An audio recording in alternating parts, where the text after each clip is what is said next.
Britain, Australia, Canada, পর্তুগালের পর এবারে আনুষ্ঠানিকভাবে ফিলিস্তিনকে রাষ্ট্রের স্বীকৃতি দিল ফ্রান্স। নিউ ইয়র্কে জাতিসংঘের চলমান অধিবেশনে দেওয়া হয় এই ঘোষণা। প্রেসিডেন্ট ম্যাক্রো বলেন, শান্তি প্রতিষ্ঠার সময় চলে এসেছে। কোনোভাবেই গাজায় ইসরায়েলের আগ্রাসনকে সমর্থন করা যায় না। জাতিসংঘের সাধারণ পরিষদে একদিনের শীর্ষ সম্মেলন আয়োজন করে ফ্রান্স এবং সৌদি আরব। আমি বুঝি নির্মাণের শিল্প, সালাম স্টিল বোঝে ডিউরেবিলিটি। সালাম স্টিল, মোস্ট ডিউরেবল স্টিল। যেখানে আলোচনা করা হয় দ্বিরাষ্ট্র সমাধানের পরিকল্পনা নিয়ে। তবে এতে যোগ দেয়নি জার্মানি, ইটালি ও যুক্তরাষ্ট্র।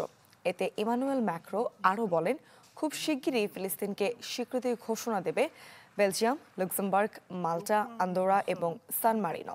যুক্তরাষ্ট্রের ভিসা নিষেধাজ্ঞার কারণে এতে সরাসরি যোগ দিতে না পারলেও ভিডিও কলে বক্তব্য রাখেন ফিলিস্তিনি president Mahmoud Abbas. Et je veux croire que les autorités israéliennes l'entendront également.